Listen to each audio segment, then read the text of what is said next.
Saludos, soy el doctor Juan Pablo Orcajada, jefe de servicio de enfermedades infecciosas del Hospital del Mar de Barcelona, en España.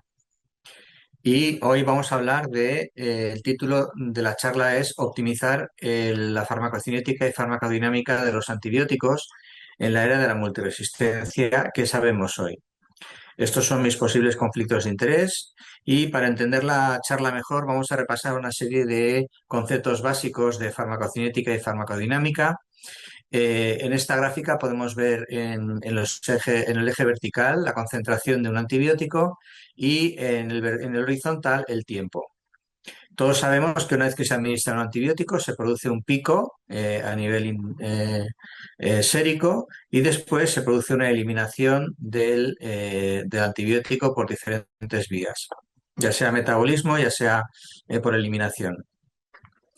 Este antibiótico produce un pico que hemos dicho le llamaremos Cmax y produce una área bajo la curva que es una mezcla entre el tiempo y la concentración y que genera la curva. Esta curva tiene un área que le llamamos el área bajo la curva y que, insisto, es un concepto que mezcla el tiempo con la concentración en un mismo área. Después tenemos, estos serían dos parámetros farmacocinéticos, el pico, la Cmax, y el área bajo la curva. Y después tenemos parámetros farmacodinámicos, que sería cómo se comporta el antibiótico frente a las bacterias, que es la concentración mínima inhibitoria, que sería un punto de corte, por ejemplo, aquí. En la concentración podemos establecer un punto de corte. Y ahora lo vamos a relacionar. Y entonces entramos en los índices. Los índices PKPD más importantes son el porcentaje del tiempo en el que un antibiótico está por encima de la CMI, el porcentaje del tiempo en el que está por encima de la CMI, que sería este de aquí, en este caso, el tiempo que está por encima de la CMI. Después tendríamos el índice que calcula la concentración máxima dividido por la CMI, que sería este de aquí, que está marcado en negro, y el área bajo la curva partido por la CMI, que es otro de los parámetros, índices, perdón, que vamos a utilizar para conseguir un determinado objetivo, ¿no? Entonces, si pasamos a la siguiente diapositiva, dependiendo de cuál sea el antibiótico, vamos a tener diferentes índices porque los antibióticos no se comportan de la misma manera. Por ejemplo, los betalactámicos son dependientes del tiempo y por lo tanto aquí lo más importante va a ser el tiempo que estemos por encima de la concentración mínima inhibitoria y no tanto el pico. Cosa que con los aminoglicósidos, que es el ejemplo opuesto, sí que es muy importante el pico, cuánto más por encima estamos de la CMI. Ese pico partido por la CMI, ese índice, es el más importante para los aminoglicósidos. Entonces, por ejemplo, para un betalactámico no es tan importante tener un gran pico como que el antibiótico esté presente durante la mayor parte del tiempo por encima de la CMI. Y al revés, los aminoglicósidos, lo más importante es que estemos muchas veces por encima de la CMI, aunque no estemos por encima durante todo el día. Por eso los aminoglicósidos se pueden administrar una vez al día, merced a su efecto posantibiótico. En el caso de las quinolonas, los macrólidos, los ketólidos, los gliopéptidos, el índice que mejor se relaciona con la eficacia es el área bajo la curva partido por la CMI. No solamente es el pico, sino que tiene en cuenta algo el tiempo. Y así, entonces, dependiendo del tipo de antibiótico, tenemos diferentes dianas PKPD, ¿no? ¿Qué objetivos tendríamos para que con un aminoglicósido, por ejemplo, que sabemos, hemos dicho que es el pico por debajo, partido por la CMI, perdón, el que esté por encima de 8 sería el objetivo para tener una eficacia clínica. Estamos hablando de eficacia clínica. Con los penicilinas, se considera que es el tiempo por encima de la CMI y el tiempo por la CMI, lo ideal es que esté el 100% del tiempo por encima de la CMI. Y si puede ser entre 1 y 4 veces la CMI. En el caso de las cefalosporinas y los carbapenemes es lo mismo que las penicilinas. Las quinolonas, lo importante es el área bajo la curva partido por la CMI, que sería 125, aunque también el pico partido por la CMI por encima de 8, como los aminoglicósidos, también es un índice aceptable. La colistina, la polimixina B y la tigiciclina dependen del área bajo la curva partido por la CMI. ¿Qué ocurre? Que en los pacientes críticos hay tantos cambios que las dosis habituales, las dosificaciones habituales podían no ser suficientes. ¿Por qué? Porque el paciente puede estar hiperdinámico, porque puede tener una alteración de los balances, de los fluidos, porque puede o no tener disfunción de órgano, y si tiene disfunción de órgano suele ser o renal o hepática o ambas, y a veces necesitan sistemas de soporte del órgano, de los órganos, como puede ser la terapia de diálisis o el ECMO. Todo esto hace que cambien la homeostasis del paciente y que tengamos disminución o aumento de concentraciones plasmáticas de algunos antibióticos, y por lo tanto se preconice una dosis personalizada dependiendo de la concentración del antibiótico, dependiendo del tiempo en el caso de los metalactámicos, dependiendo de la concentración en el caso de otros, y de la CMI del patógeno para hacer el índice objetivo que hemos dicho antes. Claro, ya se ha demostrado que el aplicar las dosis personalizadas en pacientes críticos, por ejemplo, basado en un software de precisión, hace que la probabilidad de estar en situación subterapéutica sea mucho mayor cuando no se aplica el software, es decir, cuando la dosificación está basada en el criterio clínico, mientras que cuando se aplica el software, la probabilidad de estar a niveles subterapéuticos disminuye sustancialmente, como se ve en esta gráfica. Y es que en pacientes críticos, en estos estudios, por ejemplo, y en los dos ocurre lo mismo, y este es el ejemplo de uno en la tabla, pero debajo vemos dos artículos, en series de pacientes críticos tratados por infecciones por bacilos gram negativos, se produce emergencia de resistencias. Y esto es una segunda parte importante. O sea, hasta ahora hemos estado hablando de eficacia clínica y de unos índices farmacocinéticos para la eficacia clínica. Pero es que además, en pacientes críticos hay una emergencia de resistencia durante el tratamiento. Y esto también deberíamos tenerlo en cuenta porque se puede prevenir. Se puede prevenir el recrecimiento, y en este caso con beta-lactámicos, basados en este caso, en la concentración valle, no en el pico, sino en la concentración valle de los antibióticos partido por la CMI. En este modelo de Hollow Fiber se demostró que cuando la CMI, cuando el valle partido por la CMI estaba en 3,8, ya había una prevención del recrecimiento. Aquí tenemos el recrecimiento y aquí tenemos la supresión. Con esa concentración que estamos diciendo de 3,8 se prevenía el recrecimiento de bacterias. Por lo tanto, ahora vamos a hablar de la prevención del desarrollo de resistencias. Para eso también tenemos que entender el concepto de la ventana de concentración de mutaciones. Es decir, hay una ventana de selección de mutantes que cuando estamos por debajo de ella, como no hay presión selectiva, no se producen mutaciones. Cuando estamos por encima de ella, como tanto los susceptibles como los resistentes son inhibidos, no hay mutaciones, pero cuando nos encontramos en medio de la ventana terapéutica, se producen mutaciones de lo que llaman de primer paso. Entonces, cuando estamos haciendo un tratamiento sobre todo de multiresistentes y de gram negativos, tenemos que tener en cuenta el estar fuera de la ventana de mutación, sobre todo en la de arriba. Tenemos que estar aquí arriba, porque aquí abajo, de acuerdo que no hay presión selectiva, pero tampoco hay curación. Entonces, ¿cuáles serían los números? ¿Cuáles serían las exposiciones antibióticas para prevenir el desarrollo de resistencias? Pues en general son más altas que para la curación clínica. Así tenemos que los betalactámicos debería ser 4 veces la CMI, la concentración valle debe estar 4 veces por encima de la CMI y a ser posible 100% del tiempo.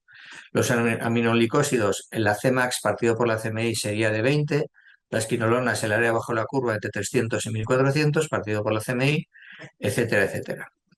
Pero es muy importante tener en cuenta que las dosis deben equilibrarse con el riesgo de efectos adversos, porque estamos hablando de que no solamente vamos a dar dosis altas para la eficacia clínica, sino que probablemente tengamos que subir más de dosis para prevenir el desarrollo de resistencias.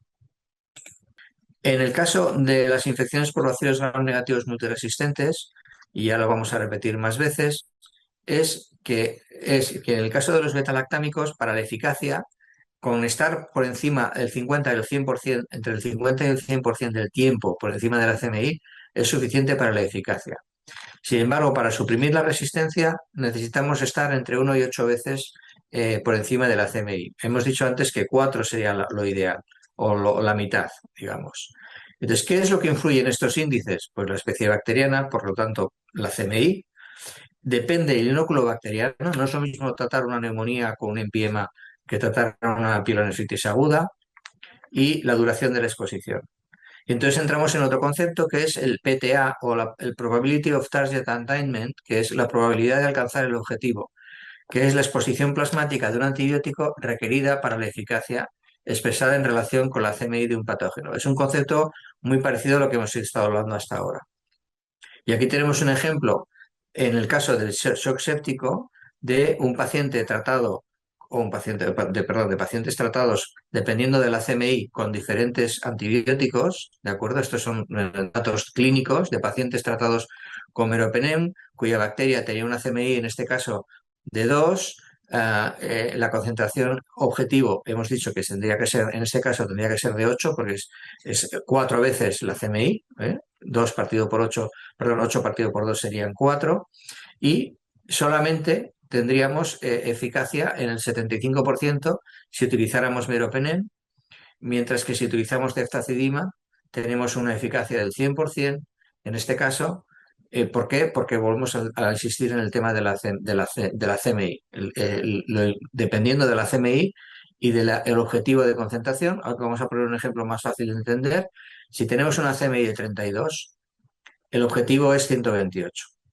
Y conseguir 128 con meropenem, con ceftazidima y ceftazidime ha sido imposible en estos pacientes. Solo un paciente se consiguió. Claro, esto es una exageración. Pero si nos ponemos ya en CMIs de 16 o de 8, con meropenem tampoco llegaríamos. Con ceftazidima 28% en este caso, con cefepime 16% y con piperacillina tazobactam 56%. Por lo tanto, volvemos a deducir que las dosis para prevenir las resistencias tienen que ser más altas que para prevenirlas, que para la elaboración clínica. Para complicar todavía un poco más el asunto, resulta que los betalactámicos se pueden administrar en bolus, se puede administrar en infusión extendida o en infusión continua. ¿En bolus qué es? Pues que en alrededor de unos 20 minutos podemos administrar, pues vamos a poner el ejemplo de ceftazidima. Ceftazidima lo podemos administrar en bolus, con lo cual enseguida conseguimos un pico y después empieza a disminuir la concentración en el suero por la eliminación, y al final de este periodo de tiempo ya no encontramos antibiótico. Bueno, pues este sería el tiempo por el que estamos por encima de la CMI. Si la CMI es de 8, pues sería este tiempo. Si la CMI es de 0,25, sería todo este tiempo. Obviamente, cuanto más baja sea la CMI, más tiempo vamos a estar por encima de la CMI. Pero, ¿qué ocurre si la perfusión la hacemos continua, como es en la línea roja? Si hacemos una perfusión continua, continuamente, y estamos continuamente por encima de la CMI, estamos logrando asegurar que ese paciente tiene cobertura 100% del tiempo por encima de la CMI. Y por lo tanto aquí conseguiríamos tanto prevenir la selección de resistencias como la eficacia clínica. Como a veces no es fácil conseguir la perfusión continua por problemas logísticos, una cosa intermedia sería la perfusión extendida, que es lo que está en azul, que es un paso intermedio entre el bolus y la infusión extendida, la infusión continua.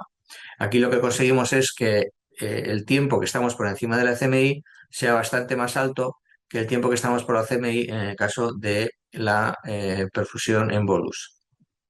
Aquí lo vemos con la ventana de mutación que hablábamos antes. Si tenemos, la obligación es estar 100% del tiempo por encima de la concentración que previene las mutaciones. Esta concentración de aquí, que no lo he explicado antes, que es el límite superior de la ventana de mutación, se llama concentración de prevención de mutaciones. Si estamos por encima del tiempo, por encima de la concentración de prevención de mutaciones, entonces lograremos que no haya selección de resistencias. Aquí tenemos un ejemplo de un paciente real que desarrolló resistencias a Pseudomonas aeruginosa, de Pseudomonas aeruginosa a ceftazidima y lactam durante el tratamiento, porque la paciente desarrolló una insuficiencia renal que al principio las dosis eran más bajas, pero después se recuperó de la función renal y no se corrigieron las dosis, y al no corregirse las dosis, las concentraciones de séricas, el valle, bajó hasta 27 cuando partíamos de 81 y se desarrollaron resistencias a Pseudomonas aeruginosa. Esto lo reprodujimos en el modelo Hollow Fiber, que es un modelo dinámico que permite estudiar y reproducir lo que ocurre in vivo, y se vio que no se producían mutantes cuando estábamos entre 30 y 48 miligramos litro de concentración, pero sí cuando estábamos entre 12 y 18. Y esto concluye que para los niveles de ceftazidima y bactam para tratar una pseudomonas aeruginosa que sea con una CMI ya de 6 a ceftazidima y bactam de inicio, hace falta tener niveles de ceftazidima y bactam entre 4 y 8 veces la CMI, y si puede ser de manera constante, de manera permanente en perfusión continua. Aquí hicimos también estudios en el modelo de Hollow Fiber en nuestro laboratorio, en el que se compararon perfusiones extendidas con perfusión intermitente en bolus, que es en rojo, en verde la perfusión extendida y en azul o en lila la perfusión infusión continua, para cepas que tenían ya las CMIs tocadas para ceftolozano tazobactam, cepas de Pseudomonas aeruginosa. Partíamos de una CMI de 8 aquí y de 16 aquí.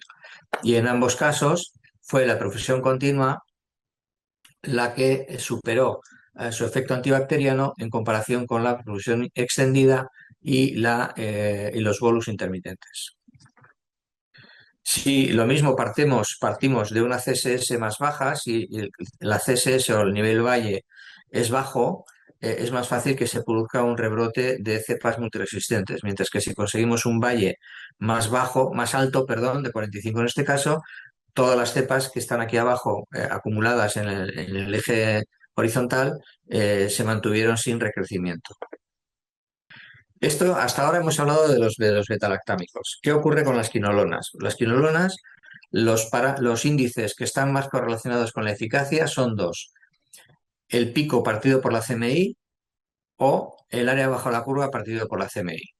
Y en algunos estudios ya se ha demostrado los números. Para ciprofloxacino, el área bajo la curva de 120, partido por la CMI de 125 sería el que está correlacionado con la eficacia clínica. Y en el caso del levofloxacino sería entre 87 y 110. Pero para suprimir la resistencia necesitamos una ratio más alta, de 300 y 1400. Vamos a poner un ejemplo. Tenemos unas pseudomonas que produce una neumonía con una CMI de levofloxacino de 1 miligramo por litro, en un varón de 60 años y con función renal normal. ¿Podríamos desescalar a levofloxacino oral? Pues vamos a verlo. La dosis máxima aprobada por vía oral es de 750 miligramos cada 24 horas, y esto proporciona un área bajo la curva de 100 en voluntarios sanos. Si hemos dicho que para la eficacia clínica necesitamos un área bajo la curva partido por la CMI de 87, entre 87 y 110, y de más de 300 para prevenir las resistencias, no se recomendaría ni para la eficacia clínica ni para la prevención de resistencias pasar a vía oral a este paciente. ¿Qué ocurre con los aminoglicósidos? Los aminoglicósidos sería el índice farmacocinético farmacodinámico para la eficacia clínica, sería el pico partido por la CMI mayor de 8, ya lo hemos visto antes, o un área bajo la curva partido por la CMI de más de 70. Para la prevención de resistencias habría que aumentar el pico partido por la CMI entre 13 o 20, ¿de acuerdo? Perdón, de 13, y para suprimir la resistencia de 20. La colistina, el índice sería el área bajo la curva partido por la CMI por encima de 50 para la eficacia clínica. ¿Qué ocurre? Que muchas veces la concentración de colistina en suero es de entre 1 y 4 miligramos por litro, la concentración valle o la concentración steady state, y la pseudomonas aeruginosa muchas veces la CMI es de 2. Por lo tanto, tenemos con este fármaco una ventana terapéutica muy estrecha. ¿Por qué? Porque si queremos subir las dosis, nos volvemos tóxicos. Los niveles valle de colistina están asociados a nefrotoxicidad, tal y como demostramos en nuestro hospital. Aquí tenemos un estudio de pacientes tratados con colistina y de los que desarrollaron nefrotoxicidad, que fueron 26, sus niveles de colistina eran 3 veces más altos que los que no desarrollaron. Pero claro, si hemos dicho que tenemos que estar alrededor de 2, pues fijaros cómo enseguida saltamos de 1 a 3 y producimos nefrotoxicidad, aun porque estamos intentando pasar por encima de 2. Y esto lo validamos en una cohorte prospectiva en la que los pacientes fueron tratados con colistina y demostramos que el punto de corte de 2,42 fue el factor predictivo de nefrotoxicidad en el análisis multivariado. Esto es para insistir en la idea de que con colistina tenemos una ventana terapéutica muy estrecha, porque tenemos que estar por encima de 2, pero muy poquito por encima de 2, para ser eficaces y no ser tóxicos. Y ya vamos a terminar. Este estudio es muy interesante porque lo que hace es estudiar si podemos tratar a los pacientes teniendo en cuenta el objetivo de optimización de la dosis para prevención de resistencias. Este es un estudio realizado en Australia por el equipo de Jason Roberts, en el que estudiaron a 25 pacientes tratados con piperacillina o con meropenem, en los que vieron, 25, eran pacientes de UCI, 25 pacientes de UCI, en los que vieron que en un primer momento, cuando les hacían niveles de meropenem o de piperacillina y tazobactam, 19 de los 25 pacientes no alcanzaban los objetivos de prevención de resistencias, 19 de 25. Entonces, lo que hicieron fue, cuando hicieron los niveles, ajustaron los niveles del antibiótico para llegar a estar por encima del tiempo, ¿no? Por encima de la CMI, 4 veces por encima de la CMI, y al final las dosis utilizadas ese estudio fueron 4 veces superiores a los objetivos de eficacia clínica. Los objetivos de eficacia clínica son menos exigentes, ¿de acuerdo? Y lograron que el 92% de los pacientes alcanzaran el objetivo de exposición a los beta-lactámicos. Entonces, para ver esto con más detalle, podemos ver cómo estos pacientes tuvieron que cambiar a perfusión continua en la mitad de los casos y aumento de dosis en el 42% de los casos. O sea que hacer therapeutic drug monitoring en pacientes con beta-lactámicos vale la pena porque, ya digo, hubo que modificar la dosis en muchos de ellos. Y en este estudio solamente hubo emergencia de resistencias en un caso. O sea que realmente, si estamos hablando de pacientes de UCI, pues esto es menor que lo esperable. Y desde el punto de vista, perdón que no lo he dicho, desde el punto de vista de toxicidad, que es lo que uno clínico se podía plantear, pues se podía plantear y sin embargo, aunque hubo 5 pacientes que desarrollaron un inicio de insuficiencia renal aguda y un paciente desarrolló insuficiencia renal aguda establecida, ninguno de ellos se consideró atribuido al antibiótico porque se vio que había otras causas que lo justificaron. Y ya para terminar, pues repasar o revisar o recalcar la importancia de los parámetros PKPD y de los índices PKPD para optimizar el tratamiento antimicrobiano de infecciones por bacilos gram negativos, especialmente los multiresistentes. Saber que cada antimicrobiano tiene un índice PKPD ideal diferente a otros, que hay unos índices PKPD para eficacia clínica y hay otros para la prevención de resistencias que son más altos, que debemos evitar que el paciente esté con índices de PKPD subóptimos al tratar infecciones por bacilos gram negativos multiresistentes, especialmente porque si estos se produce una mutación nos vamos a quedar casi sin opciones terapéuticas. ¿Cómo podemos hacer para alcanzar los índices de prevención de resistencias? Pues muchas veces puede ser un aumento de dosis, pero otras muchas veces a lo mejor es sin más cambiar de infusión en bolus a infusión prolongada o continua. Y luego, muy importante, acordarse de los controles del foco. Tenemos que reducir el inóculo. Si reducimos el inóculo, a lo mejor no hace falta subir tanto las dosis. Luego hay que buscar un equilibrio entre eficacia y toxicidad y tener en cuenta que el impacto clínico de administrar dosis de prevención de resistencias está aún por estudiar y de hecho va a empezar un ensayo clínico que va a intentar demostrar que tratar a los pacientes no con dosis de eficacia clínica, sino con dosis de prevención de resistencias es eficaz y es seguro para los pacientes. Quería agradecer al equipo al Servicio de Enfermedades Infecciosas todo su trabajo que realizan en el Hospital del Mar. Aquí tienen el correo electrónico al que pueden enviar si quieren alguna duda o comentario. Y aprovecho para anunciar este curso, que es el curso de antibióticos que organizamos en el Hospital del Mar del 29 de septiembre al 3 de octubre. Y sin más, pues muchas gracias por su atención y hasta la próxima.